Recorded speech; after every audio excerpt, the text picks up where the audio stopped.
নমস্কার, আপনাদের সবাইকে স্বাগত জানিয়ে শুরু করছি আজকের এখনকার অনুষ্ঠান সুভাষিত জ্যোতি অনুষ্ঠান সুভাষ শাস্ত্রীর, যার কথা জ্যোতিষের বেদবাক্য। অনেক অনেক স্বাগত সুভাষদা আপনাকে।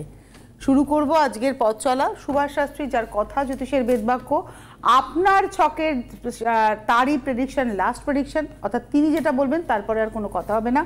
যদি সুভাষদা আপনাকে প্রতিকারের কথা বলে তাহলে বুঝতে হবে যে আপনার জীবনে পরিবর্তন আছে, আর যদি সুভাষ শাস্ত্রী বলেন যে না আমি আপনাকে দেখবো না, তাহলে বুঝতে হবে আপনার জীবনে কোনো পরিবর্তন নেই। ঠিক এরম আলটিমেট একটা জায়গায় কিন্তু রয়েছেন সুভাষ শাস্ত্রী, যার জ্যোতিষশাস্ত্রের জগতে দীর্ঘদিনের পথ চলা, কিন্তু অবশ্যই তিনি নিজেকে এখনও প্রথম দিনেরই স্টুডেন্ট মনে করেন। এবং আমার মনে হয় এইটাই আপনাকে অনেকটা দূর এগিয়ে নিয়ে গেছে, যে প্রতিদিন মনে হয় নতুন একটা শুরু।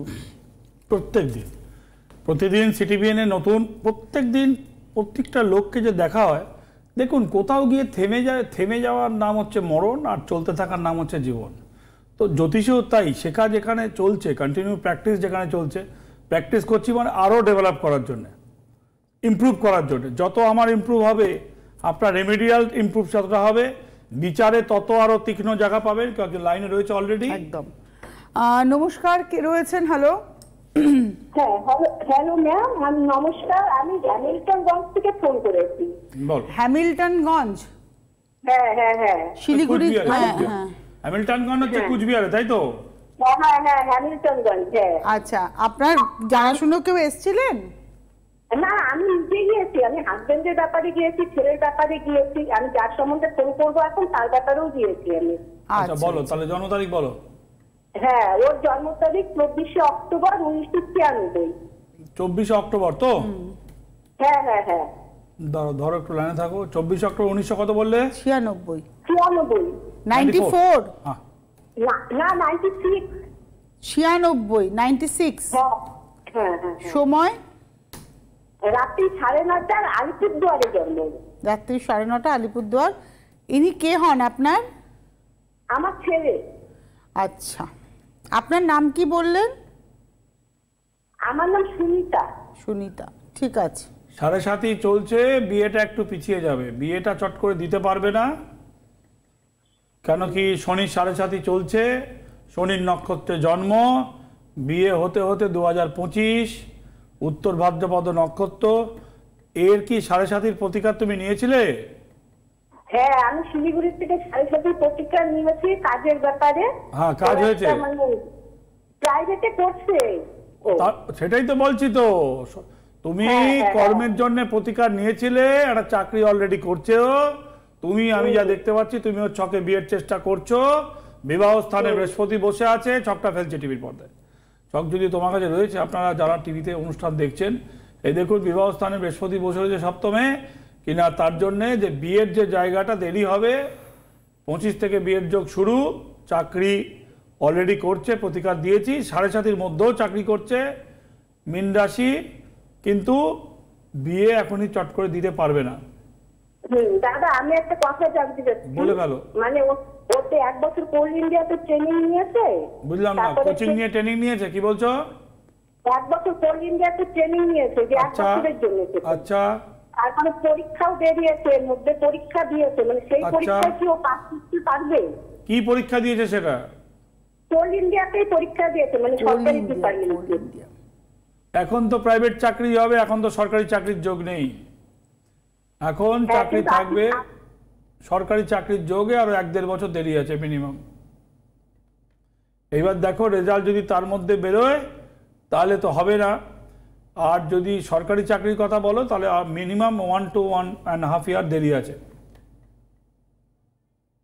ধন্যবাদ ফোন করার জন্য। হ্যাঁ, আমরা ছিলাম যেখানে আলোচনাতে একটু যাবো আজকে, যে আমার আজকে আপনার কাছে প্রশ্ন ছিল যে অর্থনৈতিক সাফল্য। আজকাল সোশ্যাল মিডিয়ার যুগে আমরা ফোন খুললেই মানে হয় ভয় পাই, নয় খুব আনন্দ পাই যে এর খুব ভালো হবে, ওর খুব খারাপ হবে। যদিও আমি মনে করি ব্যক্তিগত জন্মছক ভীষণ গুরুত্বপূর্ণ।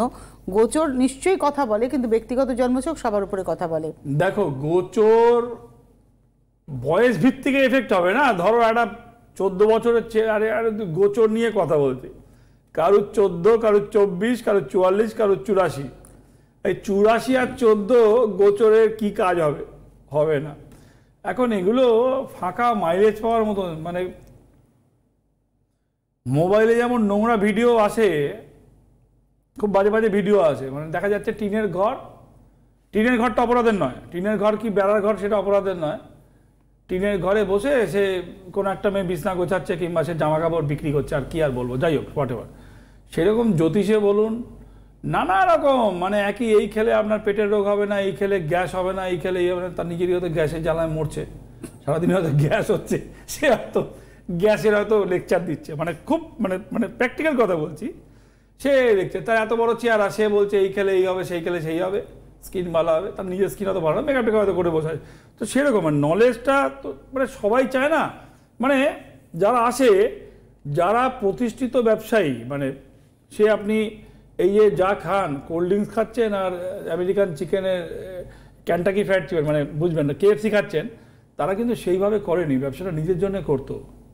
আজকে মানে কি বলবো, আর এখন যারা আসে তারা কিছু করে কিছু রোজগার করতে চায়, এটা অপরাধের নয়, কিন্তু কোনো সেকশারে সেটা কিন্তু অপরাধ। যেমন ওই ম্যাজিক অ্যান্ড তোমার এই ব্ল্যাক ম্যাজিক অ্যান্ড অ্যাক্টের মধ্যে পড়ে যায় মেডিকেলে, ওই বিখ্যাত কোম্পানি সুপ্রিম কোর্টে গিয়ে এখন ওই গেরুয়া পড়া, হ্যাঁ, খবরের কাগজে যে নাক কান ধরে অন্যায় বলেছিল করোনা সারিয়ে দেবে, ওইগুলো খেলে ওর এটা খেলে করোনার সময় করোনা সেরে যাবে বলেছিল, সুপ্রিম কোর্ট ডাক করেছে দুজনকে, গেরুয়া কাপড় আর সাদা কাপড়, দুজন মিলে গিয়ে ক্ষমা চেয়েছে। পতঞ্জলি? হ্যাঁ, ক্ষমা চেয়েছে। আমরা টেলিফোন নিয়ে নি। হ্যাঁ, তার মানে তার ক্ষমা ভুল হয়ে গেছে, বলছে ভুল হয়ে গেছে, মানে ট্রু এটা। তার মানে তুমি এর ম্যাজিক অ্যান্ড ড্রাগ অ্যাক্টের মধ্যে পড়ে গেছে। তো জ্যোতিষ এবং মেডিকেল দুটো কিন্তু মানে মানুষের সর্বনাশ করতে পারে, মানুষের ভবিষ্যৎ জীবন সর্বনাশ করতে পারে, সর্বনাশ করতে পারে। কাপড় জামা বেচা সর্বনাশ হবে, একটা কাপড় কিনলেন আপনি, একটা সেই কাপড় থেকে আপনার সর্বনাশ কিছু হবার নেই, ভালো হলো না, আরে ভালো হলো না, রং উঠে গেছে, বাদ দিন। কিন্তু এখন ওষুধ খেয়েছে, কিডনি খারাপ হয়ে গেছে, লিভারে গিয়ে এফেক্ট করেছে, তার মানে জীবন দায়ী। আর জ্যোতিষে কিছু করেছেন, তার মানে করে যদি আপনারা, অনেকে আগে ছোটবেলায় শুনতাম নীলা যদি শ্যুট না করে অ্যাক্সিডেন্ট হয়, এখনো হয়, তার মানে হাত পা কেটে বাদ হয়ে গেছে, তার মানে জীবন দায়ী। তার মানে ম্যাজিক অ্যান্ড ড্রাগ অ্যাক্টের মধ্যে ঢুকে পড়বে সে, কিন্তু মারাত্মক ক্ষতিকারক। কিন্তু বাকি কিছু প্রোডাক্ট কিনলেন, সেটা টাকাটা গেল, গরম লাগে। হ্যাঁ, কে আছেন ফোনে? নমস্কার, কে রয়েছেন? চালাতে বলো। হ্যালো, চলছে, আমি আমরা হাওড়া থেকে ঠিক বলছি। করছি। হ্যাঁ, হ্যালো, বলো বলো। কে বলছেন? হ্যাঁ, হাওড়া থেকে বলছি। আমি আমার ছেলের ব্যাপারে একটু জানতে চাইছি, ছেলের একটু বিয়ের ব্যাপারে জানতে চাই। না, সেসব না বললেও হবে। আপনি সুভাষ শাস্ত্রীর অনুষ্ঠানে ফোন করেছেন, কি জন্য ফোন করেছেন না বললেও হবে, কিন্তু বিষয় হচ্ছে আপনি হাবড়া থেকে কে বলছেন? হ্যাঁ, আমি হাওড়া থেকে বিপুল দাস বলছি। হাওড়া? হুম, আচ্ছা, আমি হাবড়া শুনলাম। জন্ম তারিখ বলো। না, হাওড়া না, হাওড়া। বুঝে গেছি, জন্ম তারিখ বলো, বুঝে গেছি, বলো। হ্যাঁ, 15/11/1988। 15/11/1988। সময় হচ্ছে বিকেল 5:09। 5:10। এটা কার ছক? তোমার ছক? নয়, 5টা নয়, বিকেল। বেশ হয়েছে, 5টা নয়। এটা কার ছক? তোমার ছক? এটা কার? না, আমার ছেলের, আর কলকাতা জন্মস্থান। আচ্ছা, আপনার জানাশুনো কেউ এসেছিলেন? না, আমরা নিজেরাই গেছি। আমার ছেলে চাকরির সময় আমি গিয়েছিল, তাও অনেক বছর হয়ে গেছে, 9-10 বছর হয়ে গেছে। ও গিয়ে চাকরি পাওয়া গেছে, ছেলে তো সেই চাকরি করছে, সরকারি চাকরি করে। আপনার ছেলের চাকরি সুভাষদার হাত ধরে, আপনাদের পরিবারের ভালো থাকা সুভাষদার হাত ধরে আজকে ছেলের বিয়ের জন্য জানতে চাইছেন? হ্যাঁ। সুভাষদা 88 সালে জন্ম, বিয়ের বয়স তো হয়ে গিয়েছে। চাকরি করে যখন, তাহলে মেয়ে পাওয়া যাচ্ছে না। মেয়ে পাওয়া যাচ্ছে, তোমার ছেলের পছন্দ হচ্ছে না। হ্যাঁ, ঠিক তাই, একদম ঠিক। তাহলে মেয়ে পাওয়া যাচ্ছে না, এই কথা বলছো না আমাকে? মেয়ে মাঙ্গলিক আছে, সব মাঙ্গলিক। না, মাঙ্গলিক আছে কি আছে সে তো আমি দেখবো, সেটা তো, কিন্তু কথা হচ্ছে যে তোমার ছেলের পছন্দ হচ্ছে না। 35+ এজ। হ্যাঁ, চাকরিও করে, পছন্দ হচ্ছে, যেটা ওরা আসতে বলছে, খানিকক্ষণ 1-2 দিন বাদেই বলছে সরি, আমাদের অন্য জায়গায় ঠিক হয়ে গেছে। আরে কেউই একটা দেখে বসে নেই, বোকা লোক ছাড়া কেউ একজনকে দেখে বসে নেই, বুঝতে পেরেছো তো? কেন অনেক ছেলের উদ্দেশ্য থাকে, টেন্ডেন্সি থাকে, অনেক দিন ধরে কথা বলবো, তারপরে সে ক্যান্সেল করে দেবে, সে মেয়েটা সেখানে নেগেটিভিটি। আমরা এরকম করি, একদম এরকম করে সৌম্য সমাজ। আরে তোমাদের কথা বলছি না, অনেক ছেলে করে এরকম, অনেকদিন ধরে কথাবার্তা বললো টললো, করবো করে 6 মাস 8 মাস নষ্ট করিয়ে দিল, সেটা তো ঠিক নয়। তো যাই হোক, কথা হচ্ছে যে বিয়ে কেন নেই? বিয়ে আছে। তোমরা এখন কি চাকরি করা মেয়ে খুঁজছো? কি খুঁজছো বলো দেখিনি একটু। একেবারে না, আমরা চাইছি ঘরোয়া, কিন্তু আসছে সব চাকরি হলো, এটাই অসুবিধা হচ্ছে। ম্যাক্সিমাম স্কুল টিচার মেনে নেওয়া যায়। আই দেখো, তুমি তো বলছো চাকরি করা চাই না বলছো তো। না না, চাকরি করা ওনারা হ্যাঁ, চাইছেন বলতে না, হচ্ছে। ওনাদের কাছে আসছে সমস্ত চাকরি করা, কিন্তু ওনারা বলছেন স্কুল টিচারের চাকরি হলে তাও হতে পারে, কিন্তু অন্য চাকরি চলবে না। হ্যাঁ, এটাই হলো কথা। মানে এটাই, আপনারা এটাই। আজকে 2024-এর এপ্রিল মাসে দাঁড়িয়ে রয়েছি, এখনো আপনাদের মানসিকতায় কিন্তু মধ্যযুগীয় ভাবনা রয়েছে। ওই মেয়ে বেরিয়ে যাবে সন্ধ্যে। না না, শোনো শোনো শোনো, তুমি মেন কথা এসো, তুমি তুমি জ্যোতিষের কথা এসো, জ্যোতিষের কথা এসো। দেখো তোমার ছেলের ছকটা একটু ফেলি টিভিতে, হ্যাঁ ছকটা একটু ফেলি। লগ্নে বৃহস্পতি, এখানে দেখো অষ্টমে শনি বসে আছে, বিয়ে হবে একটু লেট ম্যারেজ হবে। দেখো তোমার কাছে ছকও রয়েছে, যারা টিভিতে যারা দেখছে তাদেরকেও দেখিয়ে দিলাম। এখানে আপনারা দেখলেন অষ্টম বিবাহ স্থান, সপ্তম এবং অষ্টম স্থান হচ্ছে বিবাহ কানেক্টেড স্থান। তো শনি থাকলে একটু লেট হয়, শনি খুব ধীর প্ল্যানেট, একটা ঘরে ওর মুভমেন্ট অনেক বেশি চলে।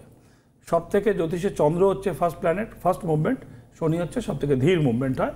এখানে তোমার যে টাইম যেটা চলছে, কবে বিয়ে হবে সেটা বলে দিই, এর মধ্যে তুমি যা খুঁজছো খুঁজে পেয়ে যাবে। মানে চাকরি করা, একটু দেখতে ভালো, পড়াশোনা ভালো, ফ্যামিলি, কিংবা একটা মেয়ে, হোয়াট এভার যা চাইছো পেয়ে যাবে। বিয়ের টাইমিংটা বলে দিই, তাহলে তুমি বুঝতে পারবে।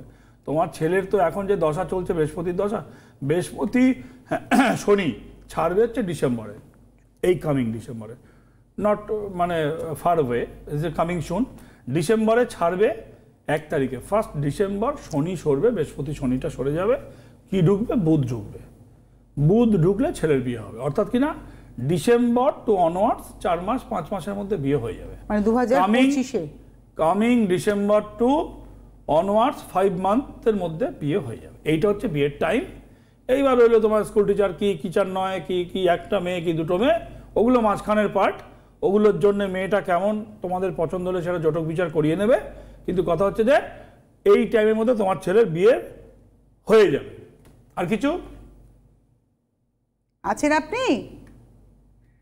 আচ্ছা, উনি আর নেই, কিন্তু আমার প্রশ্ন হচ্ছে বিবাহিত জীবন ভালো হবে না, ওটা জটক বিচারের পাঠ, ওয়ান সাইড দেখে কোনো সময় বলা যায় না।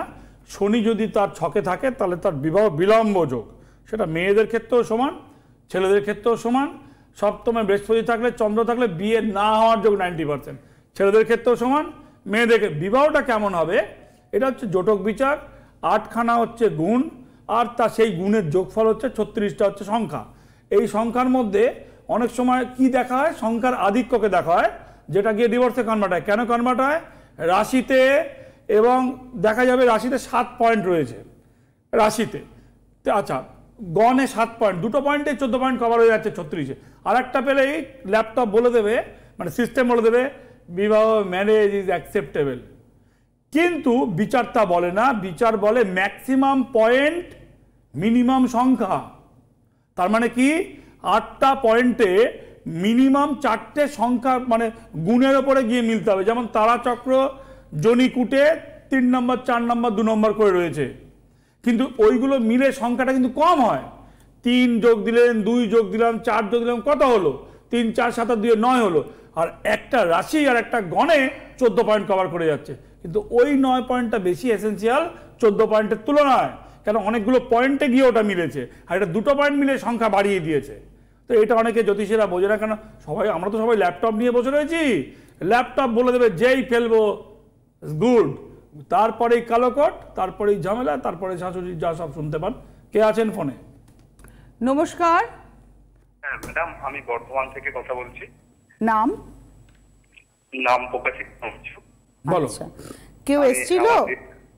হ্যাঁ, আমার বাড়ির সবাই, মানে আমি, আমার মা, আমার বাবা, আমার বোন, আমরা সবাই স্যারের রেমিডি হোল্ডার। আচ্ছা, কেমন আছেন? কেমন আছি? আমার মানে স্যারের দয়াতে আমরা বেঁচে আছি। মানে 7.5 ফেজে আমাদের যা হয়েছিল, আচ্ছা, তাতে করে স্যার আমাদের কাছে একদম ঈশ্বর নয়, শিব একদম স্বয়ং। হ্যাঁ, ওনাকে আমাদের শতকোটি প্রণাম পরিবারের তরফ থেকে। আমি এই মুহূর্তে আমার সম্পর্কে একটু জানতে চাইছি। বলো। Date of birth? 11/4 11/4/1980। 1980। টাইমটা বলো। বিকাল 4:40 থেকে 45 মিনিট। তোমার ছকে, তুমি কি আমাকে, তোমার ছকে আমি কি লিখে দেন? 4টা থেকে 4:45? আমি ওটাই আপনাকে দিয়েছিলাম স্যার। আর এই মুহূর্তে আমার কাছে তো প্যাডটা নেই, তো আমার ওইটা ধরেই আপনি হয়তো 40 করেছিলেন, নাহলে 45, আমার সেটা মনে নেই। তো আচ্ছা ধরো। কোথায় জন্ম? বর্ধমান? বর্ধমান, পূর্ব বর্ধমান। দেখো তোমার তো 7.5 চলছে, তোমার 7.5 চলছে, এনিমি প্রবলেম খুবই থাকবে, কিন্তু তোমার একটা জায়গায় তুমি রেহাই পাবে না। তোমার পার্সোনাল লাইফে ধনিষ্ঠা নক্ষত্র, পার্সোনাল লাইফ তোমায় খুব ভোগাবে, এনিমি প্রবলেম এবং পার্সোনাল লাইফ ভোগাবে। আপনার কাছে তো রেমেডি বললেন, সুভাষদার রেমেডি নিয়েই আপনারা চলছেন, আপনার কাছে কি 7.5 রেমেডি আছে? হ্যাঁ হ্যাঁ ম্যাডাম, 7.5 রেমেডি স্যারের আছে। 7.5 রেমেডি আছে, যার জন্য ও টিকে রয়েছে। ওর পার্সোনাল লাইফে 7.5 কি করে, ওভারঅল তাকে তার কর্মচ্যুত হওয়া, তার জেল হওয়া, তার কাস্টাডি হওয়া, এই সময়গুলো থেকে তাকে একটা প্রোটেক্ট করে ওভারঅল। কিন্তু ধরো কারুর মামলা শুরু হয়ে গেছে কি, তাহলে কিন্তু 7.5 আর কি, মামলা তো আটকানো যাবে না, মামলা শুরু হয়ে গেছে অলরেডি। ওর লাইফে ওর যেহেতু চন্দ্রযুক্ত কেতুযুক্ত চন্দ্র, আর এখানে যা দেখা যাচ্ছে ছকে তোমার, ফেলছি ছকটা একটু, টিভিতে ফেলছি, হ্যাঁ, ছকটায় দ্বাদশে মঙ্গল, রাহু, শনি, বৃহস্পতি। It will be very clear যে দ্বাদশ স্থান ড্যামেজ।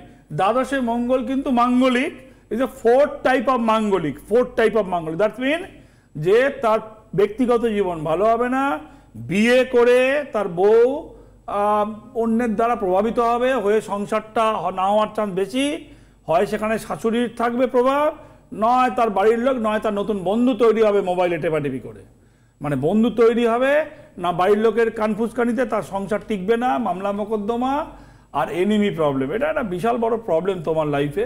এই দ্বাদশ স্থানে তুমি লাইনে আছো? হ্যাঁ স্যার আছি, আমি আছি। তুমি কিছু বলছো না, বকবক করছি তো। আমি বলবো এবার। বলো।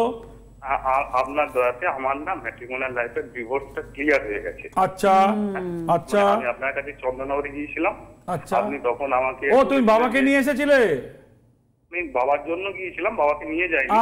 বাবার জন্য এসেছিল, বাবার জন্য, মনে পড়েছে।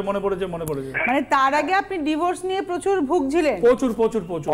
অবশ্যই। এবং সুভাষদা অনেকদিন ধরে ঘুরেছে আমার কাছে, চন্দননগরই আসতো মূলত, বুঝে পেয়েছি, মনে পড়ে। স্যার আমাদেরকে মানে কি বলবো, স্যার আমার অভিভাবকের মতন। ওর বাবার জন্য এসেছে, মনে পড়েছে। তো স্যার আমার দুটো জিজ্ঞাসা, ও প্রায় 2 বছর ধরে ঘুরেছে আমার কাছে। আমি স্যার আপনার কাছে 11 সাল থেকে যাচ্ছি, 11 সাল থেকে। না, ডিভোর্সের জন্য তো নয়, 11 সাল থেকে তো ডিভোর্সের জন্য নয়। হ্যাঁ আমি আপনার ডিভোর্সের জন্য 11 সাল। হ্যাঁ বলো কি বলছো, বলো। আমার দুটো জিজ্ঞাসা আছে। বলো। তো আমার বাড়ির তো অবস্থা, একটু আওয়াজটা বাড়াও। হ্যাঁ বলো। বাড়ির অবস্থা খুবই খারাপ। তো ম্যাট্রিমোনিয়াল লাইফে আমার কি নেক্সট কোনো পসিবিলিটি আছে, এটা একটা জিজ্ঞাসা। ভাই শোনো ভাই, তোমার বাড়ির যা লাইবিলিটি না, তোমার কি বললাম, দ্বাদশ স্থানে তোমার মঙ্গল, বৃহস্পতি, শনি, রাহু। তো তোমার ভাই দ্বাদশ স্থানে এই যে গ্রহগুলো বসে রয়েছে, তুমি যেখানেই বিয়ে করবে তোমার বাড়ির লোকের সাথে অশান্তি লেগে কিন্তু ডিভোর্স হয়ে যাবে। তোমার বাড়িকে তো তুমি ফেলতে পারবে না এইখানে, না, ওই জন্যই তো তোমার বিয়েটা টিকলো না। তো ওদের যা বক্তব্য, তো এখন তুমি ভেবে নাও কি করবে, 1 নম্বর। 2 নম্বর হচ্ছে যে তুমি আর একটা কথাও ভাবো যে দেখো, মানে তবে জটক বিচার করলে বোঝা যাবে যে ওটা টিকবে কিনা, সেটা করতে পারো। মানে ঠিক করার পরে জটক বিচার করিয়ে নেবেন, ঠিক করার পরে ফাইনাল কথা বলার আগে করলে এটা বলতে পারবো যে ও টিকবে না, তোমার মায়ের সাথে গন্ডগোল করে আবার ঝামেলা লাগবে মা বাবাকে নিয়ে। আগেরটা কি তাই নিয়ে ঝামেলা হচ্ছিল? বাড়ির লোকে ও খুব লাইবিলিটি, মানে ও খুব, মানে বয়সের তুলনায় খুব দায়িত্ববান, মানে যেগুলো ছেলেরা আজকের দিনে করে না, ও খুব দায়িত্ববান। ওর বাবার কি হবে, শরীর ঠিক থাকবে কিনা, অনেকবার এসেছে, বুঝতে পেরেছি, মনে পড়েছে। ওকে আমি অনেক অল্প পয়সার মধ্যেও করেছি, মনে পড়েছে ওর মুখটা। ও এসে খুব টাইপের, মানে আজকে থেকে নয়, ও এখন বয়স ওর 44 বছর বয়স, 43+। ও 10 বছর আগে থেকে মা বাবার কি হবে, এই কি হবে, এখন বউ চায়, সেও টাইম চায়। এটা আমার অপরাধ নয়, অন্যায়ের কিন্তু নয় এটা কথাটা, কিন্তু তোমার যা লাইবিলিটি সেখানে ভাই তোমাকে ভাবতে হবে কি করবে, আমি বলতে পারবো না। আর কি বলছো বলো। নেই। আচ্ছা নমস্কার, কে রয়েছেন? হ্যাঁ নমস্কার দিদি। কে বলছেন, কোথা থেকে? গুয়াহাটি থেকে অর্চনা রয়। বলো। কার সম্পর্কে জানবেন? ছেলের সম্পর্কে জানবো দিদি। কেউ এসেছিল? হ্যাঁ আমরাই গিয়েছি, পুরো ফ্যামিলির জন্য গিয়েছি, আমার জন্য, হাজবেন্ডের জন্য, ছেলের জন্য, আমার ভাইয়ের জন্য। কি রে ভাই, সবার জন্য দেখিয়েছো? হ্যাঁ স্যার, চিনতে পারছেন? কি করে চিনবো? আমি কি তোমাকে দেখতে পাচ্ছি যে চিনতে পার? ও তোমার ভাই, বুঝেছি বুঝেছি বুঝেছি, তোমার স্বামী হচ্ছিল, বুঝেছি। আচ্ছা বলো তুমি জন্ম তারিখ বলো, কার জন্য আজকে? এবার বুঝেছি, তুমি একটু বেটে মতন, একটু মোটা করে, একটু বেটে মতন, একটু সাইজটা কম, হাইটটা কম তোমার। হ্যাঁ তোমার হাইটটা একটু কম।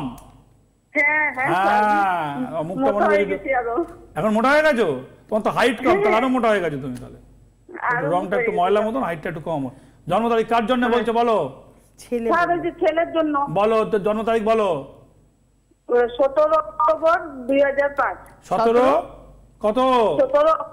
17 অক্টোবর 17/10/2005। তোমার ছেলের এই বদবন্ধুরা না, আপনার ছেলেকে তো দেখিয়েছেন বললেন, ছেলেকে প্রতিকার দেননি সুভাষ দা? তখন দেননি স্যার। টাইমটা বলো, টাইমটা বলো। রাত্রি 9:38। 9:38। তুমি কি গুয়াহাটিতে থাকো? থাকো কোথায়? গুয়াহাটি কোথায় থাকো? গুয়াহাটি স্যার লালগণেশ, ওই লালগণেশ কালাপাহাড়ের ওখানে লালগণেশ, বুঝতে পেরেছি বুঝতে পেরেছি। গুয়াহাটিতেই জন্ম? হ্যাঁ, গুয়াহাটিতে থাকার কোথায় জন্ম হবে? হ্যালো, হ্যাঁ স্যার, হ্যাঁ স্যার। গুয়াহাটিতে জন্ম তোমার, তো গুয়াহাটি থাকো, তোমার কোথায় হবে এখানে? তোমার মানে আজ ছকটা ফেল তো টিভিতে, ছকটা ফেল। টিভিতে ছকটা ফেল না রে বাবু। হ্যাঁ, এত দেরি করলে হবে? হ্যাঁ স্যার। শোনো, প্রতিকার এখন দেওয়া যেতে পারে, কিন্তু অবাধ্যতা, নেশা টেশা কমতে পারে, কিন্তু অবাধ্যতা কিন্তু যাবে না। কি করবো স্যার? না 2005-এ জন্ম, 19 বছর বয়স। খুব নেশার কথা বলছেন? 19 বছরের ছেলে? হ্যাঁ, বন্ধু বান্ধবের সার্কেলের জন্য নেশার কথা বলছি। ও অবাধ্যতা, লেখাপড়ার কথা হবে। লেখাপড়ার কথা কি হবে? তোমার মনে নেই লাইন পেয়েছিল 18 বছর বয়সে, ছেলে করে বিয়ে করে তার বাবা হয়ে গেছে 1 বছরে, মনে নেই? সেই ফোন এসেছিল। হ্যাঁ, তো এর বদ বন্ধু মানে বোকা, মানে এ অন্যের দ্বারা পরিচালিত বোকা, নেশাবানের চক্করে ঢুকে যাবে, অবাধ্য, কোনো কথা শোনে না। এবং কি বলছো? বন্ধু বান্ধব চালানো যাবে, দেখো ভাই, অবাধ্যগিরিটা কিন্তু ফট করে যাবে না। তুমি যদি মনে করো সব চলে যাবে, তাহলে কিন্তু আমি পারবো না। পার্সেন্টেজ কমবে, সময় লাগবে, 2 বছর সময় লাগবে। 19 বছর বয়স, কেন কি ওর এই বাজে বদবন্ধু, নেশা, বাইরের দিকে মন, মাথা ভালো, কিন্তু মাথা ভালো বলে অ্যাডভান্স মাথা হলে খুব বিপদ হয়। এর ক্ষেত্রে যা হয়েছে, তো সেটা কিন্তু যদি সময় দিয়ে প্রতিকার করি, সময় লাগবে, তাহলে ঠিক হবে। আদারওয়াইজ কিন্তু এখন রেমেডি করা ঠিক হবে না। তাহলে স্যার এবার বুকিং করব, আসবো স্যার? করতে পারো। এই মুহূর্তে তো আমার ডেট এখনো ফাইনাল গুয়াহাটির হয়নি। না, এবার যখন ডেট হবে তখন আসবো স্যার। বুকিং দাঁড়া, একটা কথা বুঝে নাও কিন্তু। দেখো ভাই, অবাধ্যগিরি কিন্তু ছাড়াতে পারবো না আমি, অবাধ্যগিরি কিন্তু আমি ছাড়াতে পারবো না। তবে ওর বদবন্ধুর নেশাটা একটু কমিয়ে, সেই ওর যে র্যাকেটটাকে, ওর যে একটা র্যাকেট তৈরি হয়েছে জাল, সেই জালটা কেটে দেবো। অবাধ্যগিরি কিন্তু কমবে না, বলে দিচ্ছি আগাম। 2 বছর সময় লাগবে। লেখাপড়া ভালো, পড়লেই পাস করবে, মানে ভালো রেজাল্ট তো না পড়ে হয় না, না পড়ে পাস করা মানে হচ্ছে লটারি। সে লটারি পাবে, এবার হাই সেকেন্ডারি দিল, পাস করে যাবে। মাথা ভালো। আপনার ছেলের আইকিউ আছে, বুদ্ধি আছে, যেটা বলেছেন সুভাষদা, যে আপনার ছেলে অ্যাডভান্স বুদ্ধি, তাই তো আরো ডোবায়, কোথাও ডোবায়। বেশি বুদ্ধি, ভুল পথে যাচ্ছে। ধন্যবাদ ফোন করার জন্য। আসলে তো যারাই ফোন করেছেন তারা কিন্তু উপকৃত, উপকার পেয়েছেন সুভাষদার কাছ থেকে। সুভাষদা এই ছেলেটিকে কিন্তু প্রতিকার দেননি। দেখুন কি অদ্ভুত, মানে এখানেই সুভাষ শাস্ত্রী তার জাস্টিফিকেশন, তার শাস্ত্রটাকে নিয়ে। মায়ের আশীর্বাদ, গুরুদেবের নির্দেশে সুভাষদার এই পথে হাঁটা এবং আজকে তার কথা জ্যোতিষের বেদবাক্য হয়ে ওঠা, এটা একটা অসম্ভব জার্নি, যে জার্নিটার মধ্যে দিয়ে সুভাষদা এখনও চলে যাচ্ছেন। আগামীকাল আবার অনুষ্ঠান নিয়ে আমরা হাজির হয়ে যাব। ধন্যবাদ জানাবো সুভাষদাকে, ধন্যবাদ আপনাদের, নমস্কার। জ্যোতিষ হলো বেদের অঙ্গ, আর সুভাষ শাস্ত্রীর কথা জ্যোতিষ জগতের বেদবাক্য।